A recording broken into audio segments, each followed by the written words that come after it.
Memang gini Pak, maaf, sekarang ini telah terjadi black camp terhadap pembunuhan karakter Islam dan tokoh Islam sangat gencar. Sejak munculnya isu teroris, itu sebetulnya targetnya adalah ingin membunuh karakter Islam dan tokoh Islam. Walaupun kita sama sekali tidak pernah tersetuju terhadap cara-cara teror, jihad mengatasnamakan teror. Apalagi dikaitkan dengan ayat dan hadis yang mengupas tentang masalah jihad. Enggak ada. Bahkan saya tegaskan dimanapun, teror bukan jihad, pelakunya bukan mujahid, matinya tidak syahid, dan urusan akhirnya kita serahkan kepada Allah. Saya ulangi, aksi teroris bukan jihad, pelakunya bukan mujahid, dan matinya tidak syahid, dan urusan akhirnya kita serahkan kepada Allah. Nah, sebetulnya hadirin sekalian, isu teroris sudah disinyalir sudah lama oleh dulu pengamat perang kebudayaan Huntington. Pasca perang dingin, Soviet jatuh, maka peradaban hanya tinggal dua, Islam sama non-Islam. Ya, Islam jelas, non-Islam diwakili oleh dua, kapitalisme sama sosialisme. Kapitalisme yang antum tahu sendiri, negara-negaranya yang menggulirkan sekularisasi, bahkan liberalisasi, dan memiliki sistem pemerintahan demokrasi. Jadi kapitalisme itu mau nggak mau Pak, harus punya anak tiri, kalau nggak anak gelap, sekuler. Jadi sekuler ini adalah anak gelap hasil perselingkuhan kapitalisme dengan imperialisme. Selingkuh dia, anak haramnya sekuler. Nah, sekularisasi ini kawin lagi dengan cara yang nggak sah, lahirlah anak gelap, yaitu liberalisme. Nah, di Indonesia kawin lagi, bahkan selingkuh, tiga atau segitiga, Syiah, liberal, kejawen, lahirlah JIN, Jaringan Islam Nusantara. Itu anak hasil perselingkuhan cinta segitiga, kejawen, liberal, Syiah. Dan Syiah otomatis dia nggak akan kawin abadi, dia senangnya kontrak mut'ah. Jadi nanti kalau sudah nggak menguntungkan, dia akan cari suami yang pas. Jadi tolong dicamkan, kemesraan kejawen dengan Syiah dan liberal ini nggak lama. Bagi Syiah nggak lama, karena dia lebih memilih nikmat nikah kontrak daripada nikah abadi. Itu. Nah, hadirin sekalian yang dirahmati oleh Allah, untuk mengeksiskan sekularisasi nggak mungkin kalau dia tidak memilih sistem birokrasi demokrasi. Karena demokrasi itulah sanggup untuk seperti ibarat bak tong sampah yang ditarik kemana aja dan diisi sampah apa aja. Nah, di sini semakin menyulitkan kita untuk bergerak. Ya, kanan kiri kepentok, muka belakang kesodok. Hadirin sekalian, perlu diperhatikan juga, demokrasi itu nggak mungkin kalau untung untuk kita, untungnya kalau untuk mereka. Seperti HAM itu bawaan ya, ibaratnya aksesoris lah HAM itu ya. Jadi intinya adalah kapitalis. Dan di sana ada lawannya, yaitu sosialis, yang didominasi oleh tiga negara sekarang ini, yaitu Soviet, China, sama Korea Utara. Nah, saya katakan tadi, Syiah ini siap nikah mut'ah dengan siapapun, yang penting bayarannya gede. Jadi bisa saja nikah dengan kapitalis, bisa saja juga dengan sosialis. Tergantung anginnya arah kemana. Kalau anginnya arah ke utara, wah ini kayaknya sama kapitalis lebih nikmat. Kalau anginnya ke selatan, ya sama Nyi Roro Kidul, nikah mut'ah. Dari sinilah untuk membuat satu gerakan mulus menghancurkan Islam, mereka masih tetap sampai sekarang kalau saya amati, politik sarahan senuk horgornya masih dipakai. Perlu diketahui Pak, sampai hari ini teori senuk horgornya masih dipakai. Senuk horgornya setelah mengamati, meneliti, akhirnya memberikan rekomendasi kepada imperialisme untuk supaya kalian semuanya eksis di negara Islam, lakukan 3 politik. Pertama, asosiasi, perangkulan kepada tokoh-tokoh bangsawan dan mereka-mereka yang bisa diajak kerjasama. Makanya lucu kan, di Indonesia dulu dari level lurah sampai ke sananya disekolahkan di sekolah khusus.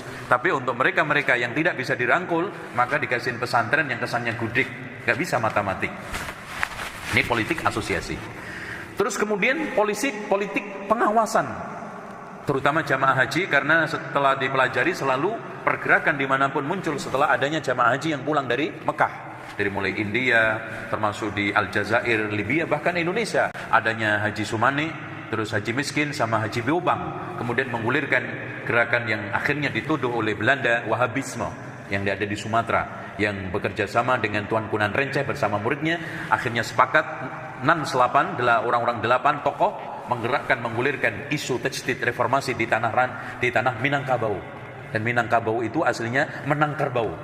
Mitosnya, nah ini mitos lagi, di Indonesia kalau nggak ada mitos kayaknya nggak bisa hidup. Ceritanya ketika kerajaan Mojopahit menyerang Sumatera, mengutus panglimanya namanya Aditya Warman.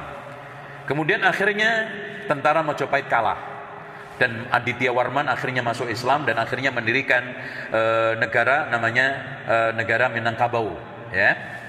Nah, ceritanya untuk supaya adanya legitimasi, maka adu kerbau Mojopahit sama orang Minang. Wakilnya dari Mojopahit membawa kerbau paling gede, Pak. Walhasil orang Minang bawa kerbau kecil, anak kebo. Itu. Cuma di sini tanduknya dikasih emas, sehingga si kebo kecil pura-pura nyusu sambil nendang-nendang perutnya, walhasil perut kerbau yang gede kalah. Pada saat itulah menang kerbau saya, dijulukin daerahnya Minangkabau, ya. Nah, hadirin sekalian, isu yang terakhir adalah divide et impera alias belah bambu, satunya diangkat, satunya diinjek. Nah, ini. Jadi antum pernah Bapak lihat belah bambu di kampung, ya? Pak kakek gitu kan gitu, diinjek bawahnya, diangkat atasnya. Nah, Islam yang tidak benar alias kejawen dan mereka cenderung abangan, dipuji-puji. Bahkan sekarang sudah muncul stigma, Pak. Kalau Islam longgar, nggak setia kepada Quran Sunnah, disebut Islam rahmatan lil alamin. Sementara Islam yang serius, sungguh setia, ingin mengembalikan kepada aslinya murni, dikasih julukan apa? Wahabi, ISIS, teroris, radikal. Lihat aja makna Islam rahmatan lil alamin di kalangan orang-orang awam. Apa artinya? Ketika kita tegur, Bu, kok jilbabannya seperti ini, Bu? Lah, nggak usah ketat-ketat, Pak. Gede-gede mah kayak orang Arab. Islam kan rahmatan lil alamin, kan? Gampang banget. Sekarang kita masalah kepemimpinan, udah nggak usah muslim kafir lah mempermasalahkan. Islam kan rahmatan lil alamin. Semua dikaji justice Islam rahmatan lil alamin. Jadi bentuk ketidaksetiaan yang di dalam istilah dulu abangan, lawan daripada mutian, dalam bahasa Latinnya Puritan, dikasih justice Islam rahmatan lil alamin. Nah, bangunan Wahabi, ISIS, Khawarij memang ada kemiripan. Apalagi dipelesetkan. Coba aja gini, Pak, sekarang. Pembunuhan wartawan. Yang katanya dari wartawan ini kan 1-2. Tapi berita yang ada di media beribu lembar berkali-kali ditayangkan. Tapi pembunuhan ribuan orang di Palestina, pembunuhan ribuan orang di Suriah dan Rohingya, subhanallah, di media cuma satu klebat seret, udah. Itu pun dijutkan isunya bukan agama, bukan ini, kaitannya hanya sekedar suku, pertentangan antara Bangladesh dengan Burma, itu aja ciut. Hasil hadirin sekalian, kita semakin terpojok. Perang media.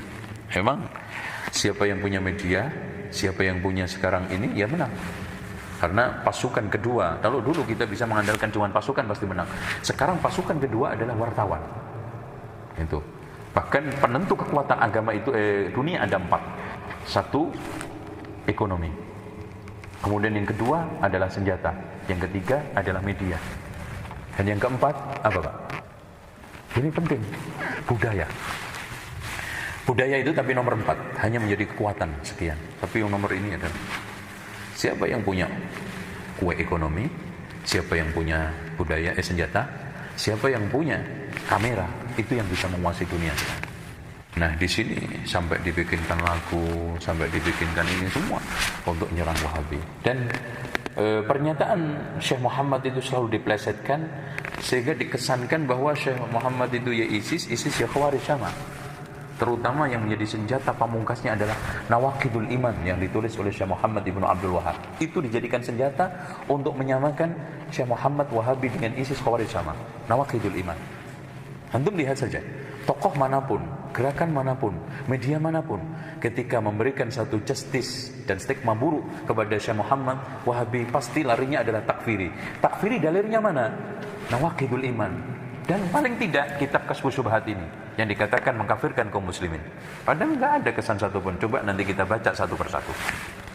Ini soal masalah itu.